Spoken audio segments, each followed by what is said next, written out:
Hello bachcho, let's see the question. The question says the planet revolving around sun in an elliptical orbit has a constant, right? तो हमें यहाँ पर बात करनी है ऐसे प्लैनेट के बारे में जो इलेप्टिकल ऑर्बिट में मूव कर रहा है। उसके पास क्या क्या कांस्टेंट होगा, kinetic energy, potential energy, angular momentum या फिर टोटल एनर्जी, इन सभी के बारे में बात करनी है। ठीक है, चलिए बात कर लेते हैं इस क्वेश्चन के लिए हमारी की कॉन्सेप्ट।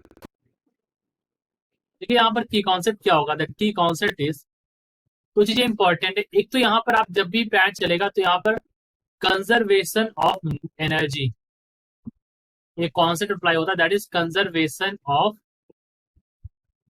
मैकेनिकल एनर्जी, या फिर इसको हम कई बार जनरली बोल देते हैं टोटल एनर्जी। ठीक है, और दूसरी इंपॉर्टेंट चीज ये है कि एक और चीज याद रखिए कि जो टॉर्क होता है, टाउ टॉर्क, वो हमारा टाउ इज इक्वल टू होता है D L upon D T. L हमारा बच्चों यहाँ पर क्या है, एल हमारा है एंगुलर मोमेंटम। तो what is L over here, L is our angular momentum. ठीक है, अब फर्दर बात करते हैं तो हो गया की कॉन्सेप्ट के थ्रू। अब मान लीजिए हमारा यहाँ पर सन इस तरह से है, ठीक, और ये मैं इस तरह से बना देता हूँ यहाँ पर इसकी फोकस। अब यहाँ पर इस ये जो इलिप्स है वो जिस तरह से ये हमारी इलिप्स है, राइट। अब यहाँ पर एक चीज ध्यान देने वाली ये है कि ये सन पर कोई भी एक्सटर्नल फोर्स तो लग नहीं रहा है, तो यहाँ पर जो टॉर्क होगा वो जीरो होगा।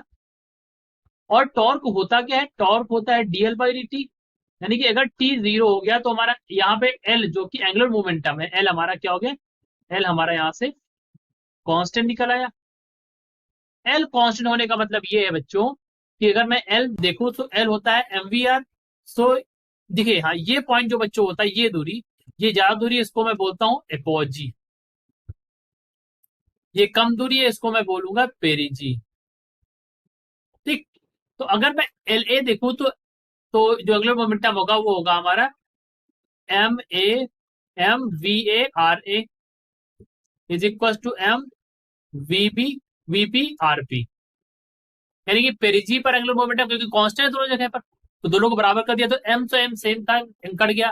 तो यहां से आपको क्या मिला, you get that V A upon V P is equal to R P by R A. ठीक है, यानी कि डिस्टेंस एट पेरिजी और डिस्टेंस बाई अपोजी। अब ये दूरी तो अलग अलग है, ये दूरी अलग अलग है। ठीक है, ये दूरी तो अलग अलग है क्योंकि आपने देखा भी है कि आर ए की वैल्यू ज्यादा है आर ए से।